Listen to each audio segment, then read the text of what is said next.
오늘 우리에게 주시는 하나님의 말씀은 구약성경 사무엘하 22장 1절에서 4절까지 말씀입니다. 사무엘하 22장 1절에서 4절까지 말씀 듣도록 하겠습니다. 우리 다 찾으셨으면 저와 여러분 한 절씩 교독하시고 4절은 합독해서 하나님의 말씀을 읽도록 하겠습니다. 제가 먼저 읽습니다. 여호와께서 다윗을 모든 원수의 손과 사울의 손에서 구원하신 그날에 다윗이 이 노래의 말씀으로 여호와께 아뢰어 이르되 여호와는 나의 반석이시오 나의 요새시오 나를 위하여 나를 건지시는 자시오 내가 피할 나의 반석의 하나님이시오 나의 방패시오 나의 구원의 뿌리시오 나의 높은 망대시오 그에게 피할 나의 피난처시오 나의 구원자이시라 나를 폭력에서 구원하셨도다. 내가 찬송받으실 여호와께 아뢰리니 내 원수들에게서 구원을 받으리로다. 아멘. 교인들이 돌아가셨을 때나 그 가족이 돌아가셨을 때 문상을 하거나 혹은 장례식 설교를 하면서 돌아가신 분의 생애를 이렇게 깊이 생각해보고 그분의 생애를 하나의 주제로 요약해 보게 됩니다. 어떤 교인은 정말 거짓이 없이 나단의 알과 같은 삶을 살아가셨던 분이 계신가 하면 또 어떤 분은 그야말로 기도하다가 생을 마치신 분도 계십니다. 또 어떤 분은 생을 마치시고 나서 오히려 그분의 잘못이나 그분의 죄가 드러나는 경우도 있습니다. 그래서 사람의 생애라고 하는 것은 바로 그 사람의 신앙 고백이라는 생각이 듭니다. 결국 그분의 마지막 모습, 마지막에 어떻게 이 세상을 떠나가느냐의 그 모습이 그 사람의 평생에, 그분의 평생의 신앙 고백을 보여주는 것이지 않을까, 그런 생각을 해보았습니다. 사무엘서를 기록한 사람이 정확하게 누구인지 알 수 없지만 왜냐하면 사무엘이라고 할 수도 있지만 또 사무엘 하는 또 사무엘이 기록할 수 없는 부분이기 때문에 누구인지는 알 수 없지만 다윗의 마지막 생애를 마지막을 이 오늘 본문에 나와 있는 다윗의 시로 마무리를 하고 있습니다. 무슨 말이냐? 다윗의 인생은 바로 이 시 속에 들어있는 것이 다윗을 한마디로 다윗의 생애를 요약해주고 있다는 것을 보여주고 있습니다. 다윗 그의 생애가 하나님 앞에서 고백했던 이 시편과 같은 것으로 매듭짓고 있는데 다윗은 좀 다양한 생애를 살아왔습니다.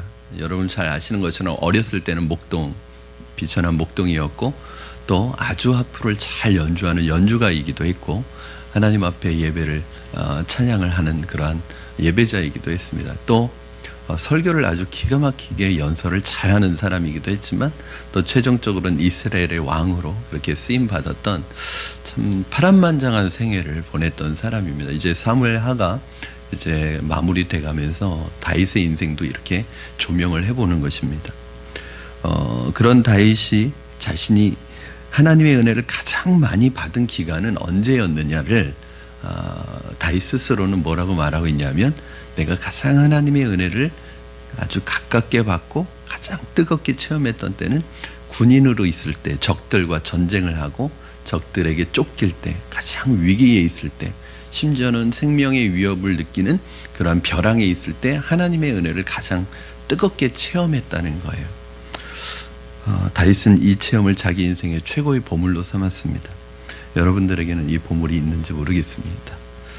내 인생의 가장 최고의 보물은 가장 편안할 때가 아니라 가장 힘겹고 어려울 때 왜냐? 그때가 하나님의 은혜를 가장 뜨겁게 체험하기 때문에 그렇습니다.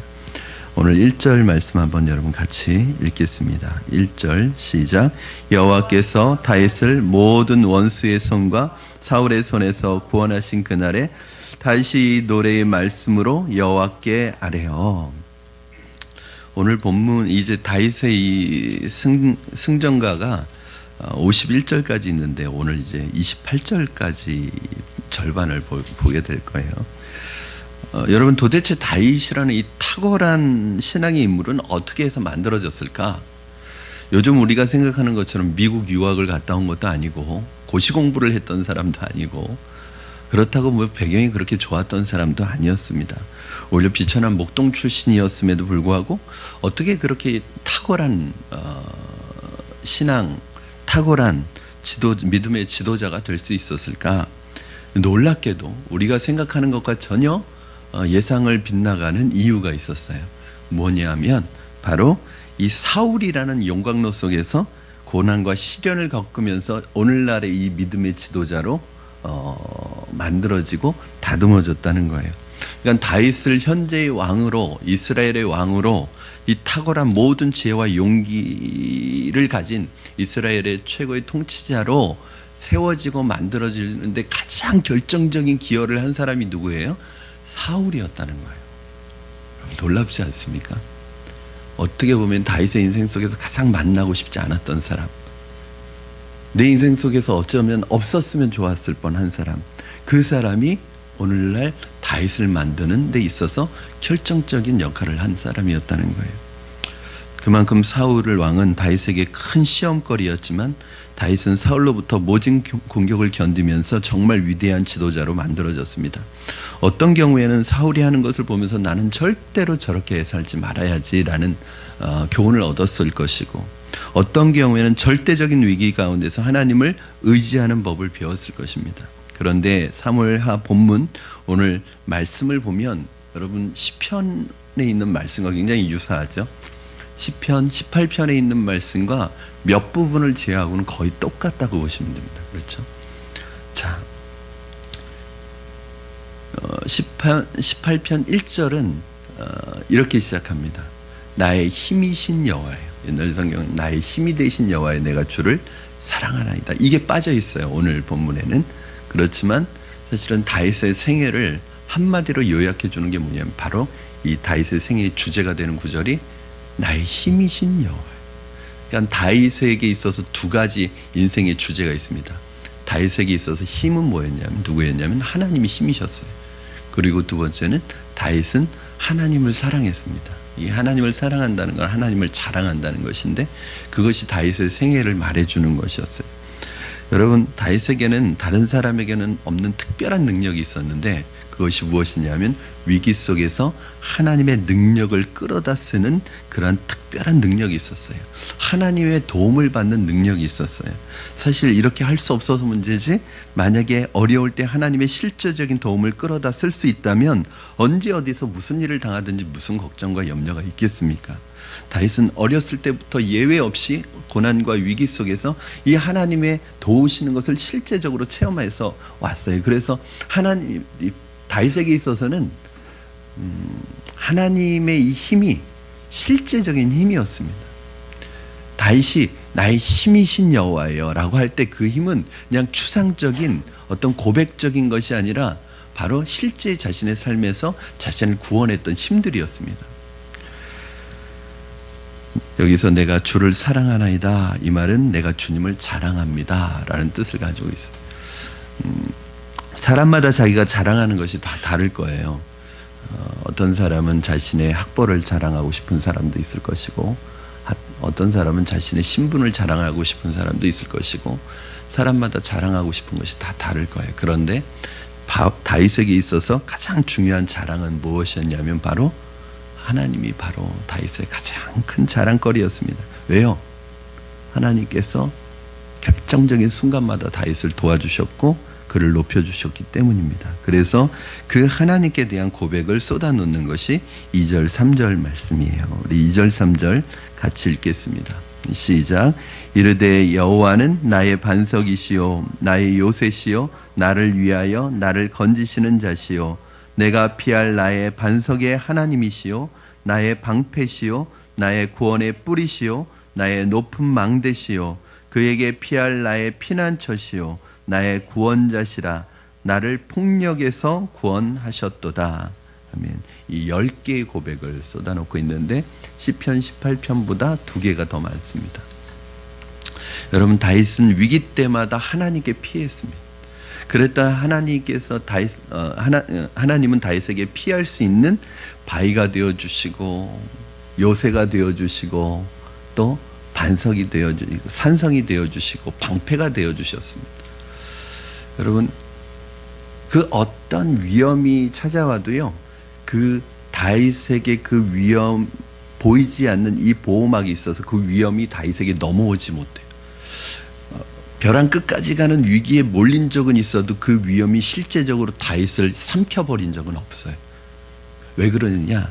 보이지는 않지만 보이지 않는 하나님께서 요새가 되어주시고 반석이 되어주시고 방패가 되어주셔서 항상 그 위험들을 막아주셨다는 거예요.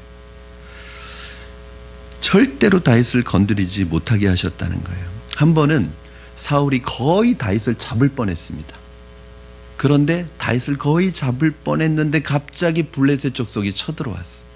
그래가지고 그 블레셋 족속이 넘어왔다는 소식을 듣고 다시 그 군사들을 막으러 돌아갔습니다. 왜 하필이면 그때 적군들이 쳐들어왔을까요? 왜 그 타이밍이 하필이면 이 다윗을 잡으려고 하는 그 타이밍에 왜 그때 적군들이 쳐들어왔을까요? 하나님이 보내셨죠. 왜요? 다윗을 보호하기 위해서. 여러분, 참 하나님께서요, 얼마나 하나님 믿음으로 사는 하나님의 사람들 한 사람의 영혼을 귀하게 생각하시냐면요, 하나님께서 그 한 사람을 위해서 군대를 움직이십니다. 하나님께서 그 한 사람 살리고 그 한 사람을 위해서 자연을 변화시키시고 자연 환경을 바꾸십니다. 보디발의 집에서 보디발의 집이 그 큰 복을 누렸던 이유는 성경 말씀에 보니까 요셉을 위하여 보디발의 집에 복을 베푸셨다고 그렇게 나옵니다. 여러분, 하나님의 말씀 앞에 순종하며 하나님의 말씀을 사모하는 말씀의 사람은 하나님이 그 한 사람을 위해서 모든 환경과 여건들을 바꾸어 가시는 은혜가 있어요. 그게 바로 뭐예요? 여러분, 보호막이 되어주신 거죠. 산성이 되어주시고 요새가 되어주시고 방패가 되어주시고. 그러므로 사랑하는 여러분, 나의 힘이신 여호와여 내가 주를 사랑합니다. 이 고백이 여러분에게 있다면, 저에게 있다면 여러분 걱정하지 마시기 바랍니다. 하나님이 저와 여러분의 방패가 되어주실 줄로 믿습니다. 저는 참 이 방패라는 표현이 너무 좋아요. 이 방패라는 표현을 어디에서 또 쓰시죠? 하나님이 아브라함에게 쓰시잖아요. 그렇죠? 아브라함이 집에서 길려온 318명의 그 사병들을 데리고 가서 조카 롯을 데리고 찾아왔어요. 기습 공격을 해서 그 4개국 연합군의 군대를 이기고 조카와 그 소돔 사람들을 데리고 왔어요. 그런데 이렇게 그때 성령 충만할 때 한 일들이요, 성령 충만이 이렇게 성령 충만이 떨어지면 제정신으로 돌아오면 이제 후회가 막 밀려옵니다. 내가 왜 그랬을까? 왜냐하면 여러분, 그 318명의 사병을 가지고 그 4개국 연합군을 일시적으로 기습 공격해서 물리쳤지만 그들이 가만히 있을 리가 없죠. 이제 그들이 다시 전열을 가다듬어서 쳐들어오면 그야말로 몰살당할 수밖에 없는 위기예요. 그 두려움 가운데 있는데 하나님께서 나타나셔서 아브라함에게 뭐라고 말씀하시죠? 아브라함아, 두려워하지 말라. 나는 너의 상급이고 너의 방패다. 이렇게 얘기하십니다. 할렐루야. 하나님이 저와 여러분의 방패가 되어주실 줄로 믿습니다. 어떠한 어려움으로부터, 어떠한 위기로부터 하나님께서 여러분 막아주실 줄로 믿습니다. 다윗이 5절에 보니까 갑자기 분위기가 심각하게 변해요. 5절 6절 말씀 같이 읽겠습니다. 시작. 사막의 물결이 나를 애우고 불의의 창수가 나를 두렵게 하였으며 수월의 줄이 나를 두르고 사망의 올무가 내게 이르렀도다. 갑자기 분위기가 변하는 거예요. 이제 과거를 회상하는 거죠. 여러분, 다윗의 생애를 보면은 그 위기가 우리가 생각하는 그 정도의 위기가 아닙니다. 어느 정도의 위기냐면 사망의 직전까지 가는. 짐승, 여기 보면 사망의 올무 수월의 줄이라고 나와 있는데, 여러분, 짐승들이 뭣도 모르고 산길을 가다가 덫에 걸렸을 때, 그때는 아무리 몸부림을 치고 막 그 밧줄을 물어뜯어도 도저히 살 길이 없습니다. 그 웅덩이나 늪에 빠지면 몸부림치면 몸부림칠수록 더 몸이 가라앉고 더 그럴수록 아무 힘도 쓸 수 없이 죽게 되어 있습니다. 그 상황에서 혼자 몸부림치다가 서서히 빠져 죽을 수밖에 없는 그런 상황에 놓였었다는 거예요. 그래서 다윗이 이렇게 생각했다는 거예요. 내가 이렇게 죽는구나. 이제 내 인생도 여기서 끝이구나 하는 그런 때를 너무나 많이 다윗은 경험했었던 거예요. 여러분, 이렇게 꼼짝 못하고 죽게 되었을 때 우리 믿는 사람들 어떻게 해야 될까요? 죽을 준비를 해야 될까요? 아니면 몸부림을 쳐야 될까요? 이런 때는요, 살고 싶다고 사는 것도 아니고 죽고 싶다고 죽는 것도 아닙니다. 여러분, 이럴 때 여러분, 우리 마음속에 안타까움이 있잖아요. 이 죽음에 대한 안타까움이 있잖아요.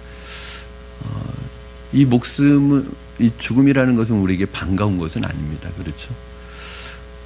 우리가 천국에 대한 소망이 있지만 죽음이 반가울 리는 없습니다. 왜냐하면 이 땅에서 더 이상 내가 사랑하는 가족들, 아내와 자녀들 볼 수 없기 때문입니다. 주의 종들에게 죽음을 눈앞에 두고 더 큰 아쉬움이 무엇이냐?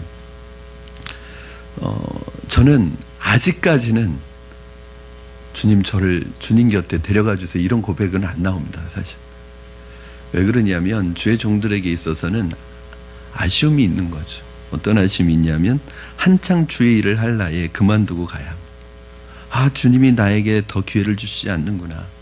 야구 시합을 하다 보면은 투수가 던지고 있는데 투수 코치나 감독이 올라와서 내려가라고 할 때 나 더 던질 수 있는데, 더 던질 기회가 있는데 감독이 내려가라고 하면 어쩔 수 없이 내려가야 합니다. 그건 뭐냐면 더 이상 너에게 이 마운드를 맡길 수 없다는 거죠. 그러면 나에게 더 던질 기회가 주어지면 얼마나 좋을까. 사실은 주의 종들에겐 그 마음이 있지 않겠습니까? 히스기야에게 어느 날 하나님께서 사형 선고를 내리십니다.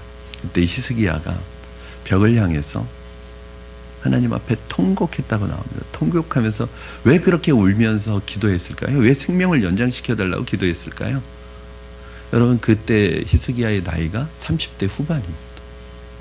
여러분, 아직도 해야 될 일이 많고 아직도 가야 될 길이 많고 내가 아직도 주의 일에 비전에 헌신해서 하나님 앞에 쓰임받지도 못하고 이렇게 가는 건 너무 억울하다는 거죠. 여러분, 다윗의 생애를 보면 다윗이 이 시를 쓸 때 한창 하나님의 나라를 위해서 준비할 때입니다. 여러분, 아직 죽음을 생각할 때가 아니었습니다. 그래서 자신 있게 하나님 앞에 부르짖는 거예요. 왜? 하나님 아직 때가 아니라는 거죠. 여러분, 7절 말씀 같이 이 다윗이 부르짖는 내용을 보세요.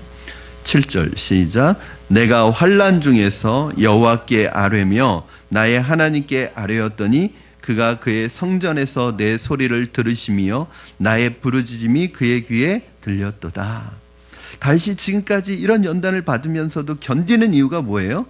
하나님 앞에 장차 거룩하게 하나님의 나라를 위하여 유익하게 사용되는 그릇이 되기 위해서 견디는 거죠. 그런데 아직 하나님의 약속이 이루어지기 전에 삼키려고 이 위험들이 자기를 향해서 달려들 때 다윗은 두 가지를 붙잡았습니다. 하나는 하나님의 약속이에요. 하나님의 약속의 말씀을 붙들었어요. 무슨 약속의 말씀이에요? 하나님이 나를 이스라엘의 왕으로 기름 부어서 세워주시지 않으셨냐고. 그렇다면 하나님께서 나를 기름 부어서 세워주실 때는 이스라엘 왕으로서 내게 맡겨주신 사명이 있지 않느냐고. 그 사명을 지킬 수 있도록, 그 사명을 완수할 수 있도록 하나님 내게 아직 기회를 더 달라는 거죠. 여러분, 제가 언젠가 모세의 기도 때도 설명해 드렸는데 하나님 앞에 사형 선고를 받은 그런 상황 속에서도 우리가 하나님 앞에 드릴 수 있는 기도의 제목이 있다면 그건 어떤 기도예요? 세 가지 기도가 있었는데 그 중에 한 가지 기도가 어떤 기도죠? 하나님, 지금까지 베푸셨던 하나님의 은혜가 헛되지 않게 해달라고. 하나님, 지금까지 나를 여기까지 키워오실 때, 나를 여기까지 인도해 오실 때 하나님의 계획과 비전이 있었고 그동안 하나님 드린 공이 있지 않느냐고. 그동안 하나님이 나를 위해서 얼마나 보이는 은혜, 보이지 않는 은혜, 그 수많은 은혜로 나를 여기까지 인도해 오셨느냐고. 근데 지금 저를 데려가시고 지금 여기서 내 생명이 끊어진다면 하나님께서 지금까지 베푸셨던 그 은혜가 헛수고가 되는 거 아니냐고. 그러니 하나님 내게 한 번만 더 기회를 주시옵소서. 이게 이제 마지막 순간에 우리가 드릴 수 있는 기도입니다. 다시 그런 기도를 드리는 거예요. 그리고 다른 하나는 바로 부르짖는 기도를 반드시 들으신다는 거예요. 여러분 성전 쪽을 향해서 온 힘을 다하여 부르짖으며 기도합니다. 여러분 부르짖는 기도는요 하나님의 응답을 불러오는 강력한 힘이 있습니다. 여러분 하나님께서 자기 백성들이 부르짖으면 그에게 달려와서 도와주십니다. 자, 아이들을 키우다 보면 가끔 아이들 저쪽에서 놀게 하고 또는 아이들하고 좀 멀리 떨어져 있을 때 아빠, 엄마 소리만 들려도 그냥 고개가 저절로 들어가요. 우리 아이가 부르는 것도 아닌데. 그리고 어느 때는 그럴 때도 있습니다. 어디 밖에 나와 있는데 가족들하고 같이 나와 있는 게 아니라 혼자 밖에 나와 있는데 어디서 이렇게 이야기를 나누고 있는데 아빠 소리가 들리면 그냥 제가 먼저 고개가 돌아가는 거예요. 저희 아이들이 거기 있을 리가 없는데도 이 세상의 모든 아이들이 부르는 아빠 소리는 다 저를 부르는 것 같은, 그 호진이나 서진이가 부르는 것 같은 느낌이 드는 거예요. 그게 아빠예요. 여러분 하나님의 사랑하는 자녀들이 하나님을 향해 부르짖으면 하나님께서 도와주시기 위해 오십니다. 하나님께서 그 목소리를 들어주십니다. 다윗은 하나님께 부르짖으면서 기도할 때마다 상상할 수 없었던, 상상 못했던 하나님의 도우심을 실제로 경험했던 거예요. 여러분 그래서 부르짖는 거예요. 제가 요즘에 새벽기도 보면 우리 교회 새벽기도 하시는 인원이 그렇게 많지는 않아요. 물론 3년 전에 비하면 엄청 많아졌죠. 3년 전에는 3명이서 했으니까 그때에 비하면 엄청 많아졌죠. 그런데 그렇게 인원이 많은 인원은 아니에요. 그런데 제가 이 강단에서 엎드려서 기도하면 마치 한 50명, 100명 목소리 같이 들려요. 이 기도에 제가 힘이 나죠. 같이 기도하게 되고 하나님께서 우리 부르짖는 성도들의 이 부르짖음을 들으시고 응답하시겠구나 하는 그런 마음의 소원이 생깁니다. 여러분 하나님은 하나님의 말씀을 사랑하는 종을 절대로 위기 가운데 내버려 두시지 않고 부르짖는 하나님의 백성의 기도를 절대로 외면하지 않으시는 분이신 것을 믿으시기 바랍니다. 우리 17절 말씀 같이 읽겠습니다. 17절 시작. 그가 위에서 손을 내미사 나를 붙드시며 많은 물에서 나를 건져내셨도다. 아멘. 여러분 그렇게 말씀을 붙들고 하나님 앞에 부르짖으면 어떤 일이 일어나느냐면 마치 홍수로 물이 범람해 있을 때 이렇게 갇혀 있어요. 지금 물이 불어나서 갇혀 있어요. 그런데 어디 지붕에나 간신히 올라와 있어요. 그때 구원받을 수 있는, 구조받을 수 있는 방법은 헬리콥터가 가서 이렇게 잡아가지고 그 사람 헬리콥터에서 직접 손을 내밀어 가지고 끌어당겨서 태우고 가는 것이 구원 얻을 수 있는 방법이죠. 아니면 구조선이 온다든가. 오늘 이 사방으로 전후 좌우 사방으로 우겨쌈을 당하는 그런 절체절명의 위기 속에서 하나님 앞에 부르짖으면 어떻게 하신다는 거예요? 하나님께서 하늘에서 손을 내밀어 가지고 손을 잡아서 우리를 구원해 주신다는 거예요. 할렐루야. 시편 121편 말씀에 1절 말씀에 어떤 말씀이 있죠? 내가 산을 향하여 눈을 들리라. 나의 도움이 어디서 올까? 나의 도움은 천지를 지으신 여호와 하나님에게서로다. 여러분 그냥 다 전후 사방 좌우로 도저히 빠져나갈 수 없는 앞도 막히고 뒤도 막히고 옆도 다 막혔어요. 이때 어디를 봐야 돼요? 하늘을 보라는 거죠. 내가 산을 향하여 눈을 들리라. 그 산은 여호와 하나님이 계신 시온산이죠. 예루살렘 성전이죠. 그 산을 향하여 눈을 돌리라. 그리하면 나의 도움이 되시는 하나님이 나의 도움이 되시는 걸 경험하는 것입니다. 사랑하는 여러분, 너무 환경만 바라보지 마시고 너무 여러분 앞뒤 좌우만 바라보지 마시고 앞뒤 좌우가 막혔다고 거기에서 낙심하고 절망하지 마시고 전후 좌우가 막혔어도 하늘은 뚫려 있습니다. 손을 내미시는 그 하나님의 손을 붙드시기를 바랍니다. 자, 다윗은 여러 번의 위기를 당하면서 나름대로 하나의 원리를 발견했어요. 어떤 원리를 발견했느냐? 자기에게 다가오는 모든 위험보다도 하나님이 훨씬 강하시다는, 하나님의 능력이 훨씬 강하시다는 것을 발견했어요. 자, 하나님은 해결하지 못하시는 것이 없다는 것을 경험했어요. 자, 18절 말씀 우리 같이 읽겠습니다. 18절 시작. 나를 강한 원수와 미워하는 자에게서 건지셨으며 그들은 나보다 강했기 때문이로다. 여러분, 다윗을 치는 자는 분명히 다윗보다 강했어요. 세고 강한 자였습니다. 그런데 이상한 것은 다윗과 싸울 때가 되면은 다윗보다 훨씬 강하고 훨씬 센 그 적들이 다윗과 싸울 때가 되면은 다 민첩함이 없어지고 느려지고 곰같이 둔해져서 다윗에게 맞아요. 왜 그러느냐? 하나님께서, 보이지 않는 하나님께서 뒤에서 잡아당기고 계신 이 힘 있는 사람을, 그리고 이 힘 있는 자를 하나님께서 위에서 누르고 계시니까 그 민첩하고 날렵하고 용사가 그냥 느림보가 돼가지고 그냥 다윗에게 당하는 거예요. 여러분, 골리앗은요, 성경에 보니까 어렸을 때부터 싸움꾼이었대요. 그러니까 그렇게 키가 크고 거인이어도 느린 게 아니에요. 굉장히 민첩합니다. 우리 정윤환 집사님이 운동할 때 보면 날라다닙니다. 저는 그 체격으로 운동하는 거 보면 그냥 제비가 막 날라다니는 것처럼 날라다니는, 그렇게 민첩해요. 이 골리앗이 그래요. 이 골리앗이 그렇게 큰데도 민첩해요. 싸움하는데 전문가입니다. 그런데 골리앗은 아주 재빠른 자였는데 이상하게 다윗과 싸울 때는 골리앗이 이전의 골리앗이 아니었어요. 그렇게 몸이 둔할 수가 없었습니다. 그 이유는 하나님께서 골리앗을 뒤에서 잡아당기시고 위에서 누르고 계셨어요. 그러니까 그 어린애가 던진 돌에, 물맷돌에 맞지 않을 수가 없었던 것입니다. 여러분, 이걸 잘 기억하셔야 돼요. 이 다윗의 물맷돌이 엄청난 거라고 생각하시면 안 돼요. 그 아이가 그걸 해봤자 그 힘이 얼마나 되겠습니까? 그렇죠?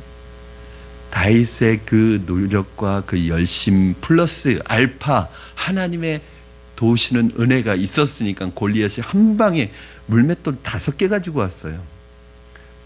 그런데 5개 다 사용 안 했죠? 그냥 한 방에 갔습니다. 한 방에. 그것도 꽂혀가지고. 그럼 그 어린애가 무슨 힘이 있어서 그 물맷돌이 이 거구의 이마에 그 돌이 들어갈 정도로 그 한 방에 가겠어요? 그 하나님의 도우시는 은혜가 있는 거죠. 하나님은, 여러분, 하나님께서 힘을 실어주시지 않으면 아무리 용사라 하더라도 힘을 쓸 수가 없습니다. 그러나 우리가 성령께 민감하고 늘 성령과 동행하면 성령의 바람을 탈 수 있습니다. 다윗은 재앙 중에 무엇을 깨달았습니까? 19절 말씀 우리 같이 읽겠습니다. 시작. 그들이 나의 재앙의 날에 내게 이르렀으나 여호와께서 나의 의지가 되셨도다. 아멘. 재앙의 날에 여호와께서 나의 의지가 되셨다는 것은 두 가지 개념이 있는데, 첫째는 보험의 개념이에요. 보험. 다윗은 무슨 보험 들었어요? 하나님 보험 들었어요. 여러분, 사람들이 왜 보험에 들까요? 재앙의 날을 위해서 드는 거죠. 사고가 났을 때 도움을 받기 위해서. 지금 다윗은 하나님 보험에 가입했습니다. 그렇게 했더니 적들이 쳐들어왔을 때 충분한 도움과 보상을 받을 수 있었어요. 이게 하나님 보험처럼 확실한 보험이 없습니다. 여러분, 이 보험회사들은 들 때하고 보험금 지급할 때랑 모습이 달라지잖아요. 그렇죠? 그런데 하나님은요, 보험금 팍팍 지불하십니다. 여러분들이 하나님만의 믿음의 보험을 들어놓으시면 하나님께서 재앙의 날에, 어려운 때, 위기의 때 나타나셔서 도와주시는데 풍성하도록, 넉넉하게 승리하도록 도와주신다는 거예요. 두 번째는 재앙이 그에게 더 좋은 길이 되도록 인도하신다는 거예요. 할렐루야. 여러분, 20절 말씀 같이 읽겠습니다. 20절 시작. 나를 또 넓은 곳으로 인도하시고 나를 기뻐하심으로 구원하셨도다. 아멘. 여러분, 이게 뭐냐면요, 원수들이 나를 미워해서 내 생활 근거지를 다 빼앗고 파괴시켜 버렸어요. 그래서 어쩔 수 없어서 다른 곳으로 옮기게 되었는데, 할렐루야, 이 옮겨진 곳이 더 좋은 곳이, 이곳으로 옮기고 나서 보니까 이곳이 더 좁고 협소하고 더 안 좋았던 곳이에요. 옮겨진 곳이 훨씬 좋은 곳이에요. 그러니까 하나님께서 원수를 사용해서 미련해서 깨닫지 못하는 우리를 억지로 좋은 곳으로 인도하신다는 것입니다. 로마서 8장 28절 말씀. 그런즉 우리가 알거니와 하나님을 사랑하는 자 곧 그의 뜻대로 부르심을 입은 자들에게는 모든 것이 합력하여 선을 이루느니라. 즉 하나님께서는 이 고난을 통하여 우리를 괴롭히는 사람들을 통해서 우리를 향하여 공격하는 그 사람들의 그 공격을 통해서 어떻게 하신다는 거예요? 우리를 더 좋은 곳으로 인도하신다는 거예요. 여러분 이거 믿으십니까? 그러므로 여러분 악을 악으로 갚지 마십시오. 만약에 여러분 악을 악으로 갚는 그 순간에 그 보험금은 날아갑니다. 하나님의 방법은 뭐냐면, 하나님이 우리에게 요구하시는 보험 납입금은 뭐냐면 악을 악으로 갚지 않는 거예요. 그러면 하나님이 갚아주시는 거예요. 여러분 그렇다면 다시 어떻게 해서 이렇게 특별한 하나님의 보호하심과 축복을 받게 되었을까요? 그 원인은 다른 데 있지 않고 하나님의 말씀을 붙잡는 데 있었습니다. 우리 21절 말씀 같이 읽겠습니다. 시작. 여호와께서 내 공의를 따라 상 주시며 내 손의 깨끗함을 따라 갚으셨으니, 여기서 내 공의라는 것은 어마어마한 의를 말하지 않습니다. 이 의는 무슨 의예요? 하나님의 말씀에 따라 믿음을 지키는 것을 내 공의라고 얘기해요. 우리도 인간이기 때문에 때로는 악한 생각과 더러운 탐욕이 우리의 마음을 지배할 수 있습니다. 그런데 하나님의 말씀은 그러한 우리의 마음의 탐욕으로부터 우리를 이기게 하십니다. 그래서 우리가 욕심을 버리고 마음을 지켰을 때 하나님이 우리를 축복하세요.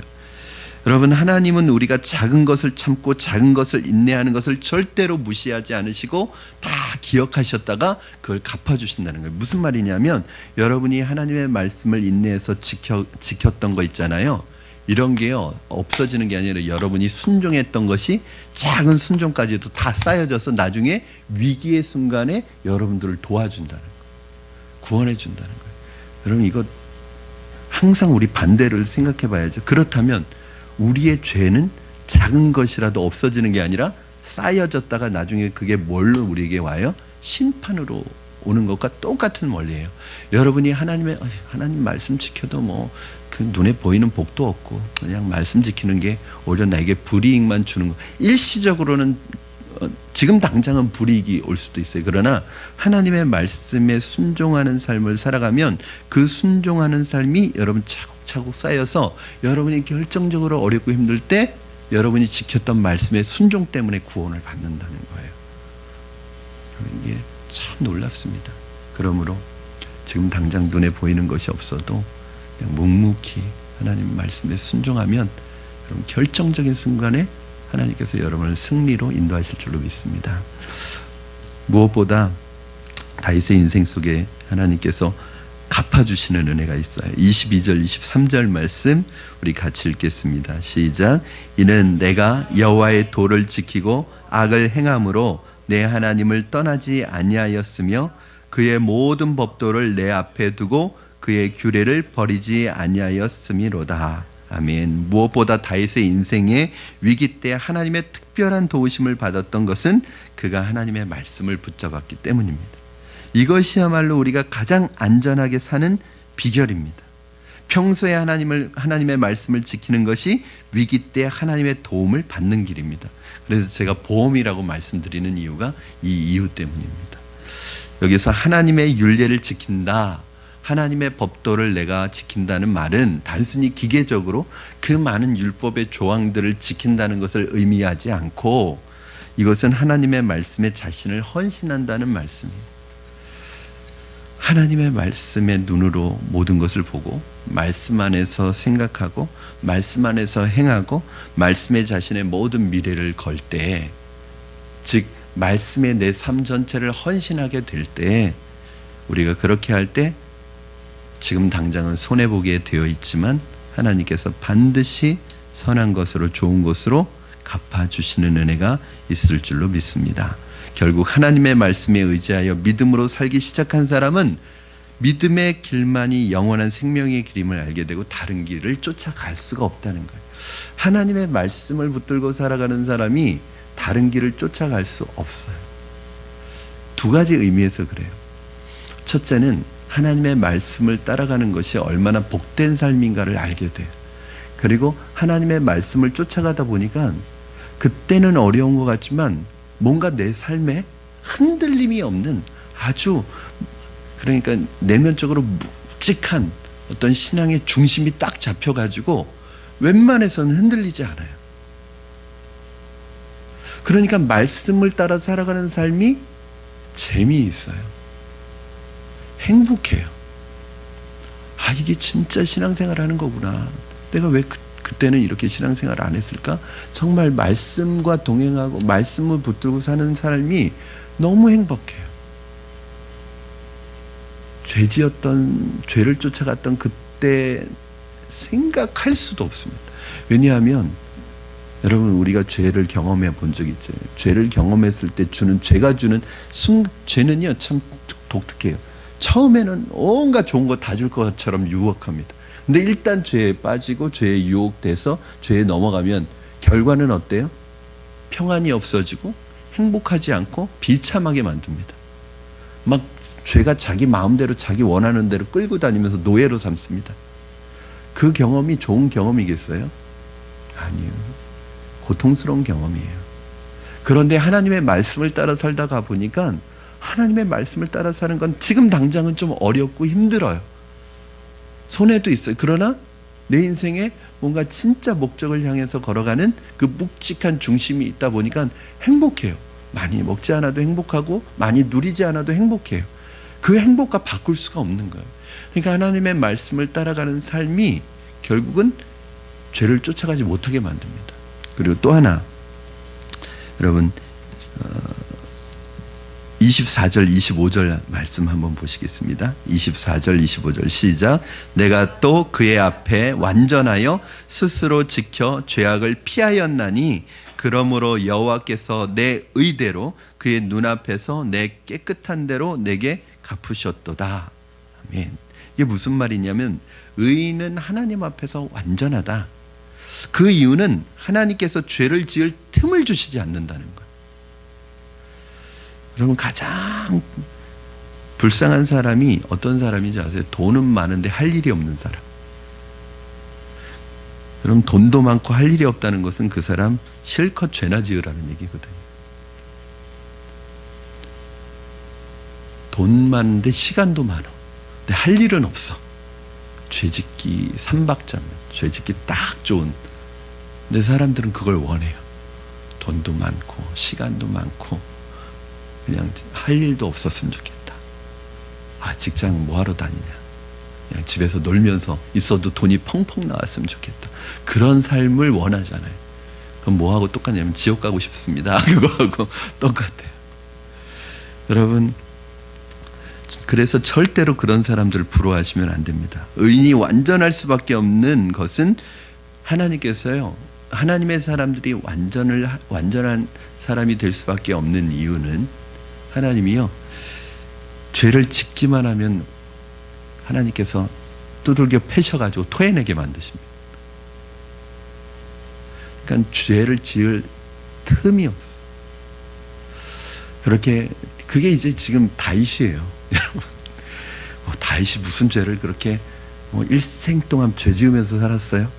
진짜 결정적으로 일생에 아주 결정적인 죄를 지었죠. 근데 다윗이 그것 때문에 하나님한테 얼마나 두들겨 맞았는지 다윗의 마음속에 그 자기가 유혹받았던 죄를 옆에 갖다 놔도 안 보는 거예요. 여인 때문에 죄를 지었잖아요.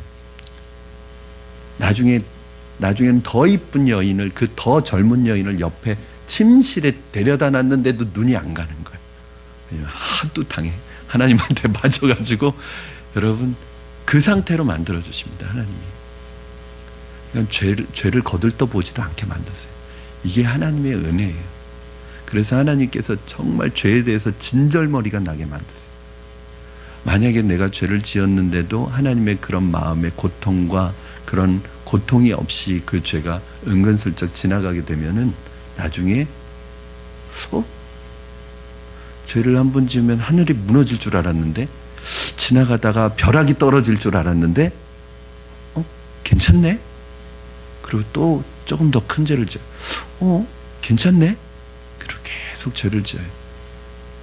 여러분, 저는요, 하나님께서 여러분 죄 지을 틈도 없이 조금만 죄를 지으면 그냥 하나님께서 딱 치시기를 바랍니다.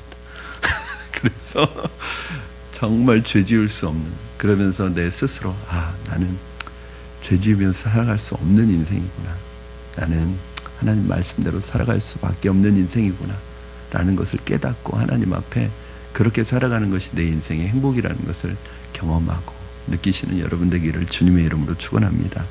우리 마지막 26절 27절 같이 한번 읽겠습니다. 시작.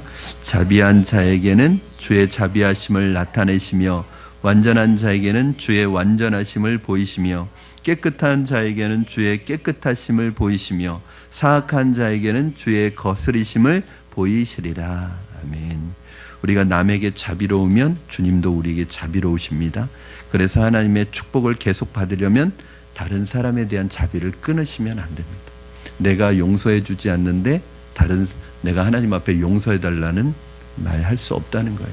네가 용서받기 원하면 다른 사람 용서하라는 거예요. 네가 자비를 누리기 원하면 너도 다른 사람에 대한 자비를 끊으면 안 된다는 거예요. 여러분, 하나님께서는 믿는 자에게나 믿지 않는 자에게나 동일하게 비를 내려주시고 동일하게 햇빛의 은혜를 주십니다. 이걸 우리가 일반은총이라고 그러잖아요. 여러분, 하나님은 그렇게 차별 없이 주십니다.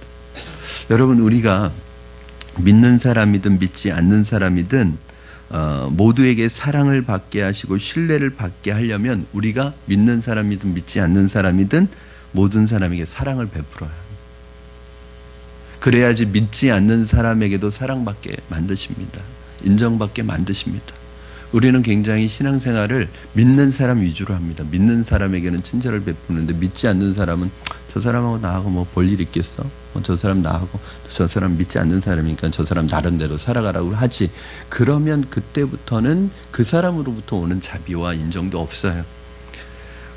우리가 특별히 세상에서 사업을 하려면 믿지 않는 자의 신뢰와 사랑도 받아야 합니다. 그리고 하나님은 깨끗한 자에게는 주의 깨끗하심을 보이십니다. 더러운 욕심을 버리고 할 수 있는 한 선한 마음으로 일하는 자는 하나님의 능력을 체험하게 되는데 이것을 하나님을 본다라고 말합니다. 하나님께서 가장 가까운 곳에서 도우시는 것을 볼 수 있게 된다는 거예요. 사랑하는 여러분, 말씀을 정리합니다. 우리는 하나님이 돕지 않으시면 한순간도 살아갈 수 없는, 아무것도 할 수 없는 존재들입니다. 하나님의 도우심이 없으면 우리는 하루도 살아갈 수 없는 존재들입니다. 저와 여러분 모두가 오늘 다윗처럼 어떻게 하든지 선한 믿음을 가지고 독수리처럼 날개치며 올라가는 하나님의 새 힘을 날마다 공급받고 하나님의 도우심을 공급받아서 다윗의 고백처럼 내 일생 동안 하나님이 나의 힘이 되심을 경험하고 누리시는 저와 여러분의 삶이 되기를 주님의 이름으로 축원합니다. 기도하시겠습니다.